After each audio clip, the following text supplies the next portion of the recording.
ప్రస్తుతం ప్రపంచమంతా AI technology వైపే చూస్తుంది. ఏఐ టెక్నాలజీ గురించే చర్చ నడుస్తుంది. అయితే ఈ ఏఐ టెక్నాలజీ ఐటీ రంగంలోనే కాదు, వైద్య రంగంలో కూడా ప్రవేశించింది. సీనియర్ డాక్టర్లకే సాధ్యం కాని ఒక ఆపరేషన్ చేసి ఒక మనిషి ప్రాణాలు కాపాడింది.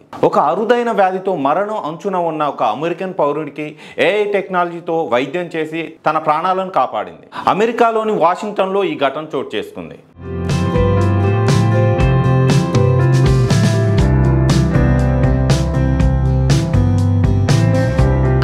వ్యాధితో మరణం అంచున ఉన్న ఒక అమెరికన్ పౌరుడికి ఏఐ పునర్జన్మ ప్రసాదించింది. వైద్యులు చేతులెత్తేసిన వేళ వినూత్న వైద్యంతో ప్రాణాలు నిలబెట్టింది. అమెరికాలోని వాషింగ్టన్ లో చోటు చేసుకుంది అద్భుతం. వైద్య రంగంలో ఏఐ ప్రాముఖ్యతను చాటి చెబుతుంది ఘటన. అమెరికన్ వైద్యులు వెల్లడించిన వివరాల ప్రకారం జోసెఫ్ కోట్స్ అత్యంత అరుదైన పోయెమ్స్ సిండ్రోమ్ తో బాధపడుతున్నాడు. ప్రాణాంతకమైన ఈ వ్యాధి కారణంగా జోసెఫ్ శరీరంలో ఒక్కో భాగం చచ్చుబడిపోయింది. కాళ్ళు చేతులు చచ్చుబడిపోయాయి. గుండె వ్యాకోచించింది.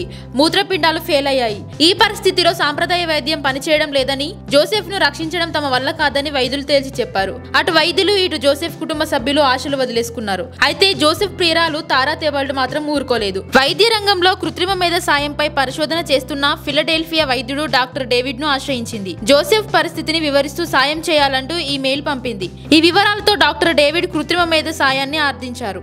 ఏఐ సూచనలతో జోసెఫ్ ట్రీట్మెంట్ మార్చాలని వైద్యులు సూచించారు. కీమోథెరపీ, ఇమ్యూనోథెరపీలతో పాటు స్టెరాయిడ్స్ ఇస్తూ చికిత్స చేయాలని ఏఏ పేర్కొంది. ఈ సూచనలు పాటించి వైద్యం చేయగా వారం రోజులకే జోసెఫ్ ఆరోగ్యం మెరుగుపడడం గమనించామని ఆయనకు చికిత్స చేస్తున్న వైద్యులు తెలిపారు.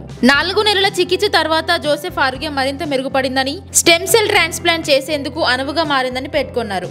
ఏఐ సూచించిన వైద్య విధానమే జోసెఫ్ కోలుకునేలా చేసిందని తెలిపారు.